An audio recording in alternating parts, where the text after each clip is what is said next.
जर तुम्हाला खरोखरच जर एकत्रित येऊन निवडणुका लढवायच्या होत्या तर त्या आमदारकीला येऊन लढवायच्या होत्या. परंतु ठाकरे बंधू जर एकत्र आले, हे पूर्वी आमदारकीला वेगवेगळे लढले होते ना. क्रायटेरिया जरी तुम्ही बंधूंचा जर पकडत असाल तर कार्यकर्त्यांचा काय झाला? कार्यकर्ता कुठे सोडायचा? की राष्ट्रवादी सोबत असताना तुम्हाला मिळालेली ताकद आणि राष्ट्रवादीचा कार्यकर्ता आता तुमच्या सोबत नसतानाची ताकद ही वेळेनुसार कळेल. राजू पवार साहेब, मला सांगा की तुम्ही शिवसेना शिंदे गट हा पक्ष का सिलेक्ट केला? आणि जर आमदार म्हणून आम्हाला आदित्य साहेबांकडनं प्रचंड अपेक्षा होत्या. जे आदित्य साहेब 80,000च्या लीडने गेल्या टर्ममध्ये निवडून आलेले, यावेळेला 8,000, ह्या 8,000चं काय महत्त्व आहे की नाही? तर राष्ट्रवादी काँग्रेस पार्टी फक्त झेंडा आणि बॅनर उचलण्याकरता तुमच्या मागे नाही आहे, आणि ती वेळ दाखवण्याची गरज आहे आता.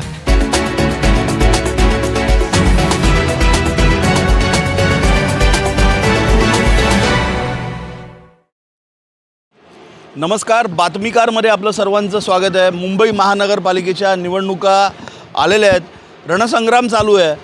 विशेषतः ह्या निवडणुका उमेदवारांच्या नसून या नाराजांच्या निवडणुका आहेत असं म्हणायला काय हरकत नाही. कारण की मुंबईत अनेक ठिकाणी पक्ष फुटले, कार्यकर्त्यांनी पक्ष बदलले, असे प्रकार मुंबईत बऱ्याचदा यावेळेला घडताना दिसलेले आहेत. चांगले चांगले पदाधिकारी, चांगले चांगले कार्यकर्त्यांनी पक्ष बदल झालेला आहे. कुठल्या तरी नाराजीतून हे झालेलं आहे. याचं एकमेव कारण काही वर्षांपूर्वी झालेली पक्षफुटी, प्रादेशिक पक्षांमध्ये पडलेली फूट, त्यानंतर आता शिवसेना आणि मनसे यांच्या माध्यमातून झालेली युती, महाविकास आघाडीतली बिघडलेली काही गणितं, या सर्व या गोष्टींना कारणीभूत ठरतात. आज विषय घेऊन आम्ही आपल्यापर्यंत आलेलो आहोत. राष्ट्रवादी काँग्रेस शरद पवार पक्षाचे मुंबई प्रदेश सचिव राजू पवार, वरईतला एक राष्ट्रवादी काँग्रेसचा एक चेहरा, हे देखील आपले असंख्य कार्यकर्ते घेऊन राष्ट्रवादीतून बाहेर पडलेत आणि थेट शिवसेना शिंदे गटाला मिळालेले आहेत. आपण जाणून घेतो राजू पवार यांच्याकडून नेमकं काय घडलं आहे, काय कारण होतं, काय राजकीय पार्श्वभूमी होती, काय विषय घडणार आहे अजून वरईमध्ये पुढे. पवारसाहेब, स्वागत आहे, बोला, काय सांगताय? नमस्कार. एक लक्षात घ्या, हे सगळं चित्र घडण्यामागे जर तुम्ही पाहाल तर राष्ट्रवादी काँग्रेस पार्टी, शरदचंद्र पवार या पक्षाच्या वतीनंच महाविकास आघाडीचा जन्म झाला. आणि पवारसाहेबांमुळे हा जन्म झाल्यानंतर जर राष्ट्रवादी काँग्रेस पक्षाला जर गृहीत धरलं असेल तर शेवटी कार्यकर्ता हा नेहमी उठाव करणार. तुम्ही पहा, ज्यावेळेला महाविकास आघाडी म्हणून आम्ही सगळ्या निवडणुकांमध्ये अगदी ही निवडणूक आमची आहे आणि हा उमेदवारसुद्धा आमचाच आहे, अशा स्वरूपात आम्ही निवडणुकीला सामोरे गेलो होतो. जशा पद्धतीत जो पूर्वीचं चित्र सत्तांतरणाचं झालं, मग केंद्रात झालं, मग महाराष्ट्रात झालं. पूर्वी केंद्रामध्ये ज्या वेळेला निवडणुका लागल्या, खासदारकीच्या निवडणुका लागल्या, खासदारकीच्या निवडणुकीमध्ये सुद्धा महाविकास आघाडी म्हणून राष्ट्रवादी काँग्रेस पार्टीचे सर्व कार्यकर्ते अगदी मनापासून सगळेजण उतरले होते आणि जो कोणत्या पक्षाचा उमेदवार दिला होता तो निवडून आणण्यासाठी प्रत्येक राष्ट्रवादीचा कार्यकर्ता हा कटिबद्ध होता. परंतु ज्या वेळेला मग त्यानंतर आमदारकीची निवडणूक झाली, ही निवडणूक असते, ही कार्यकर्त्यांची निवडणूक असते. आणि जर कार्यकर्त्यांच्या निवडणुकीतसुद्धा जर नेते आपले हट्ट जर पूर्ण करण्याचा प्रयत्न करत असतील आणि कार्यकर्त्यांना जर गृहीत धरत असतील, शेवटी कार्यकर्तासुद्धा लोकांपर्यंत पोचणारा हा घटक, हा प्रमुख हा कार्यकर्ता असतो. आणि ह्या कार्यकर्त्याच्या निवडणुकीला जर वाऱ्यावर जर सोडण्याचा प्रयत्न करत असतील आणि राष्ट्रवादी काँग्रेस पार्टी म्हणून जर मुंबई शहरामध्ये, आज आमच्या राखीताई होत्या, मुंबईच्या अध्यक्षा होत्या, प्रचंड त्यांनी फाईट केली महाविकास आघाडी म्हणून. ठीक आहे, आज दोन्ही पक्ष एकत्र झाले, दोन भाऊ एकत्र आले, आम्हाला आनंद आहे, महाराष्ट्राला आनंद आहे की ठाकरे बंधू एकत्र आले. परंतु ठाकरे बंधू जर एकत्र आले, हे पूर्वी आमदारकीला वेगवेगळे लढले होते ना. क्रायटेरिया जरी तुम्ही बंधूंचा जर पकडत असाल तर कार्यकर्त्यांचा काय झाला? कार्यकर्ता कुठे सोडायचा? जर तुम्हाला खरोखरच जर एकत्रित येऊन निवडणुका लढवायच्या होत्या तर त्या आमदारकीला येऊन लढवायच्या होत्या. मनोमिलन त्यावेळेला करायला होतं, त्यावेळेला का नाही घडलं? तुम्ही कॉर्पोरेशनला जर असं जर मनोमिलन करून जर राष्ट्रवादीला जर तुम्ही दुय्यम स्थान देण्याचा जर प्रयत्न करत असेल तर कार्यकर्ता म्हणून कसं सहन करेल ना. आणि कुठेतरी मग आमच्या मुंबई अध्यक्ष या विषयात कमी पडल्या, त्या भांडू शकल्या नाहीत. कदाचित वरिष्ठांचे तसा दबाव वरिष्ठांकडून सुद्धा येऊ शकला नसेल म्हणून त्या कमी पडल्या असतील, नाही तर असं शक्यच नव्हतं.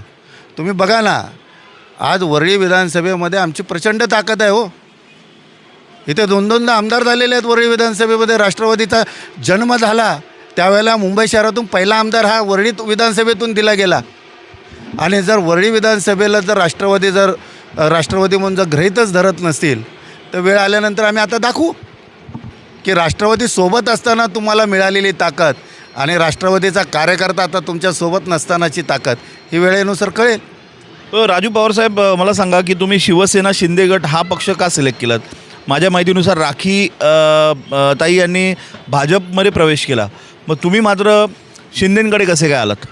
एक लक्षात घ्या, प्रत्येक कार्यकर्त्याला एक स्वतंत्र अधिकार असतात आणि एक विचारसरणी असते. शेवटी राखीताईंनी जो त्यांचा पक्ष निवडला त्या ठिकाणी तिथले आमदार जे आहेत ते भाजपाचे आहेत. तिथले मोठ्या प्रमाणात जो परिसर आहे हा बहुभाषिक परिसर आहे. परंतु त्यांनी घेतलेला निर्णय म्हणजे सर्वच कार्यकर्त्यांनी घ्यावा असं काय कटिबद्ध किंवा असं हे नाही आहे. आम्ही आमच्या वरळीतल्या कार्यकर्त्यांच्या, आमच्या सहकाऱ्यांच्या विचारातूनच आम्ही हा निर्णय घेतलेला आहे. शेवटी प्रभागाचा, वरळीचा जर विकास करायचा असेल तर सत्तेतला जर चांगला पक्ष जो तळागाळात पोचू शकतो असं नेतृत्व करणारा जर पक्ष आणि त्या पक्षाचा नेता कोण असेल तर माननीय ते शिंदेसाहेब आहेत. त्यांना, कारण की ते स्वतःच कार्यकर्ते म्हणून आजही बोलतात ना की मी कार्यकर्ता आहे. मी जरी महाराष्ट्राचा मुख्यमंत्री झालो तरी माझ्यातला कार्यकर्ता मी मरू दिलेला नाही आहे. आणि असा जाण असणारा नेता इतर पक्षात आम्हाला दिसलेला नाही. त्यामुळे, आणि दुसरी गोष्ट, या ठिकाणी आमचे जे लोकप्रिय खासदार मिलिंद देवरा ह्या वरळी विधानसभेमध्ये अनेक वर्ष त्यांनी खासदारकी पद भूषवलेलं आहे. अनेक लोकांमध्ये त्यांनी कामं केलेली आहेत. लोकांमध्ये त्यांचा दांडगा जनसंपर्क आहे आणि ज्यांच्यासोबत आम्ही खांद्याला खांदे लावून यापूर्वी काम केलेलं आहे. आमचे माननीय खासदार मिलिंद देवराजी सुद्धा एकनाथ साहेबांच्याच पक्षामध्ये आहेत.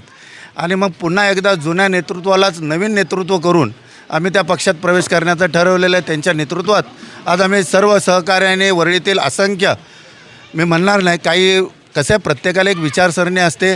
काहींना वाटलं आमच्या सहकार्याला की थांबलं पाहिजे, तो त्यांचा प्रश्न होता. परंतु आम्हाला असं वाटलं की आता शिवसेनेला जागा दाखवली पाहिजे की हे जे काय तुमचं जे मतदान होतं, जे खासदारकीला तुम्हाला पडलं होतं, जे आमदारकीला तुम्हाला पडलं होतं, हे काही शिवसैनिक आणि शिवसेना म्हणून नव्हतं तर महाविकास आघाडी म्हणून तुम्हाला पडलेलं मतदान होतं. आणि आता त्यांना लवकरच चित्र कळेल की येणाऱ्या या कार्यकर्त्यांच्या निवडणुकीमध्ये काय परिणाम होत आहेत. आणि कारण की त्यावेळेलासुद्धा जरी बूथवाईज मतदान होतं, मग ते खासदारकी असू दे, आमदारकी असू दे किंवा मग कार्यकर्त्यांची निवडणूक महानगरपालिका असू दे, तिघांचं जरी तुमच्या चॅनलने जर विश्लेषण केलं तरी तुम्हाला या ठिकाणी 3-3 आमदार असतानासुद्धा पडलेलं खासदारकीला तेवढंच मतदान. मी माझ्या खास करून प्रभाग क्रमांक 197चं बोलेन की ज्या वेळेला खासदारकीच्या निवडणुकीमध्ये झालेलं मतदान घ्या, त्याच्या अगोदरचं झालेलं मतदान घ्या आणि आमदारकीला झालेलं मतदान घ्या, ह्याचं जर तुम्ही विश्लेषण केलं तर आमची ताकद या आमदारकीला दिसलेली आहे. आणि जर आमदार म्हणून आम्हाला आदित्य साहेबांकडनं प्रचंड अपेक्षा होत्या की राष्ट्रवादीला मुंबई शहरामध्ये, आम्ही फार छोटे नेते आहोत परंतु वरळी विधानसभेची आम्ही प्रमुख भूमिका घेत असताना वरळी विधानसभेमध्ये ते आम्हाला काही सीट सोडतील, कळलं की नाही. आणि काही सीट सोडतच जर नसतील आणि राष्ट्रवादी काँग्रेस पार्टी म्हणून ते जर गृहीतच धरत होते तर ते पक्षाला गृहीत धरतील, कार्यकर्त्याला गृहीत धरू शकणार नाहीत. पवारसाहेब, बातमी केलेली आम्ही, तुम्ही नाराज होतात, तुमचा विचार केला जात नाही आहे, अशी बातमी केल्यानंतर तुमच्या पक्षश्रेष्ठींनी तुमच्यापर्यंत संपर्क नाही केला किंवा पक्षातल्या वरिष्ठ नेत्यांनी तुम्हाला समजवण्याचा प्रयत्न नाही केला का? तडकाफडकी तुम्ही सर्व गटाला घेऊन, तुमच्या ग्रुपला घेऊन शिंदेंची शिवसेना काढलीत. बरेच वर्ष राष्ट्रवादीमध्ये आपण सक्रिय होतात. कुठेतरी समजवण्याचा, कुठेतरी तुम्हाला थांबवण्याचा प्रयत्न नाही केला गेला?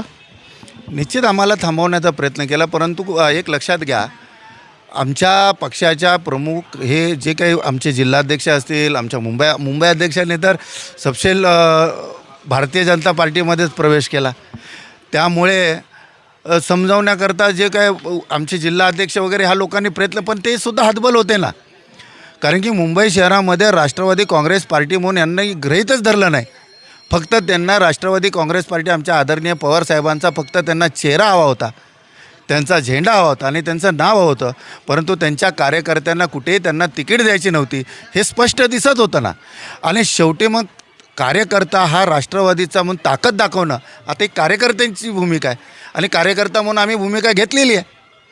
पवारसाहेब, तुमच्याबरोबर हे कार्यकर्ते आलेले नेमके कुठल्या कुठल्या वॉर्डमधले वरईतले कार्यकर्ते आहेत हे सर्व? एक लक्षात द्या, आमच्याकडून 150 सगळ्यात महत्त्वाची गोष्ट म्हणजे आमच्या तालुक्याचे तालुका अध्यक्ष माननीय सुनीलजी वराडकर त्यांच्या समवेत, त्यानंतर आमचे न्याय विभागाचे तालुका अध्यक्ष सुरेशजी लोखंडे असतील, मारुती सेलचे अब्रार शेख असेल, महिला आले, महिला उपाध्यक्ष आल्या, महिला मुंबईच्या पदाधिकारी आले, असंख्य, मग कोळीवाड्यातून असेल, डिलाय रोडमधून असेल, 197, 198, 199, 196 असंख्य पदाधिकारी आज एकत्रित आम्ही जवळजवळ, तुम्ही 150 म्हणत असाल, परंतु आम्ही 250-400 कार्यकर्त्यांसह आणि एकदम कमी वेळेत, ज्या वेळेला रात्रीची आमची माननीय मिलिंद देवराज साहेब यांच्याबरोबर आमची या वरळी विधानसभेबाबत प्राथमिक चर्चा झाली, त्यांच्या विचाराशी आम्ही सगळेजण सहमत झालो आणि त्यांनी मांडलेली वरळीकरांच्या विकासासाठीची जी भूमिका ही आम्हाला पटली,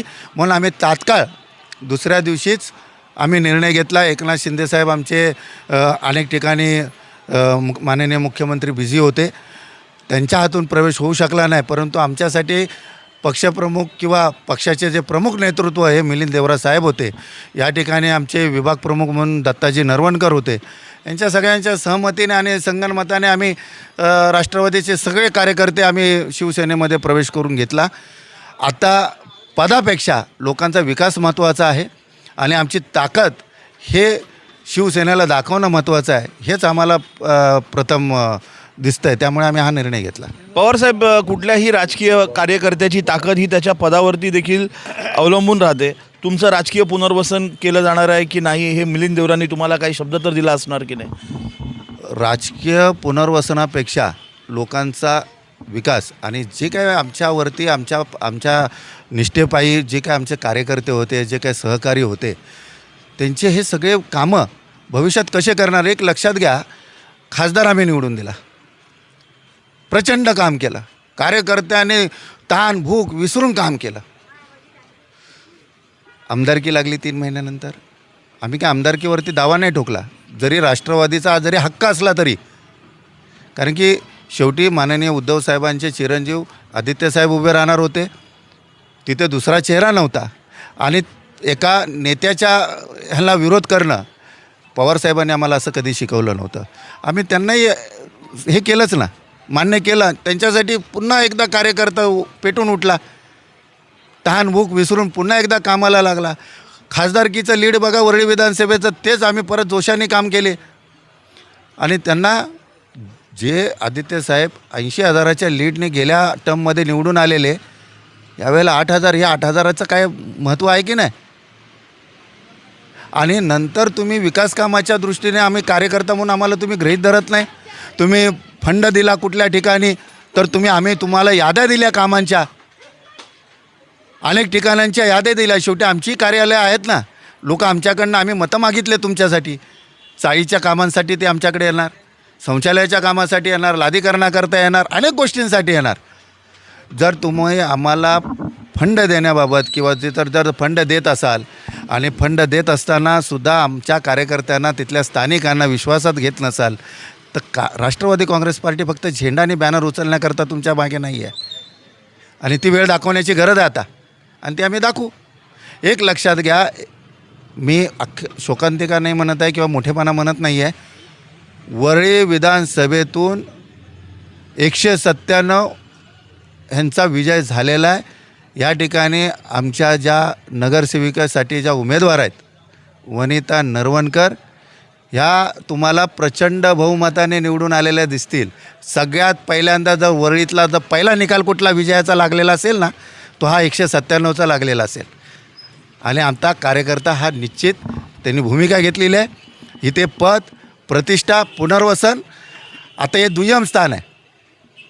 आता एकच निर्णय आहे, विजयानंतर पुनर्वसनाच्या गोष्टी करू आम्ही. जय श्रीधर गुराव, मी राष्ट्रवादीचा तालुका उपाध्यक्ष होतो, पण या कथाकथीमध्ये आम्ही पण भरपूर कामं केलेली शिवसेनेसाठी, उभाटासाठी, पण आम्हाला जर कोण गृहीतच धरत नसेल आणि एकही सीट आमच्यासाठी जर भेटत नसेल, तर आम्हाला इथे राहण्याचा अर्थ काय? आम्ही कशाला राहायचं? आम्ही का काम करायचं?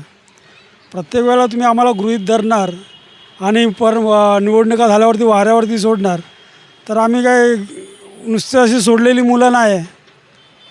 आम्हाला पण आमची लोकं, आमचे सहकारी, सगळी आम्ही ज्यांची कामं करतो ते आम्हाला विचारतात ना की आपलं अस्तित्व काय आहे, आपलं अस्तित्व आहे की नाही. त्यांना आम्ही उत्तरं काय द्यायची. त्याच्यापेक्षा आपण अशा व्यक्तीच्या मागे उभे राहूया जो आपला उद्धार करेल, आपल्या मागे सतत उभा राहील आणि आपल्याबरोबर आपलं म्हणून काम करेल, आपल्यासाठी काम करेल. अशा व्यक्तीसाठी काम करण्यासाठी आम्ही शिंदे गटामध्ये सामील झालो आणि आम्ही आमचा उमेदवार बहुमताने निवडून देऊ, हे आता आम्ही शपथ घेतलेली आहे. हे राष्ट्रवादी काँग्रेस शरद पवार पक्षातून बाहेर पडलेले आणि शिवसेना शिंदे गटात सामील झालेले पदाधिकारी होते. आपण असं म्हणू शकतो मुंबईतील वरईतील या विभागाला राष्ट्रवादीच्या शरद पवार पक्षाच्या या गटाला कुठेतरी खिंडार पडलं आणि शिवसेनेची कुठेतरी शिंदे गटाची ताकद वाढली असं आपण म्हणू शकतो. महानगरपालिकेच्या निवडणुकांचं कव्हरेज आपण असं चालू ठेवणार आहोत. ही निवडणूक बंडखोरांची निवडणूक आहे असंही म्हणायला काय हरकत नाही. अनेक ठिकाणी बंड झालेले आहेत, अनेक ठिकाणी अपक्ष उमेदवार उभे राहिलेले आहेत, आपल्या पक्षाला सोडचिठ्ठी देऊन अनेकांनी अपक्ष फॉर्म भरलेले आहेत. अशी देखील चित्र मुंबईत अनेक ठिकाणी पाहायला मिळतात. वरई देखील त्यापासून काही वाचलेली नाही आहे. कॅमेरा पर्सन अल्पेश पवारसह मी अभिषेक शिंदे, बातमीकार चेहरा मुंबईचा. मुंबईतील अशा नवीन घडामोडी जाणून घेण्यासाठी बातमीकार न्यूज चॅनलला लाईक, शेअर, कमेंट आणि सबस्क्राईब करा आणि बेल आयकॉनला क्लिक करून ऑल करायला विसरू नका.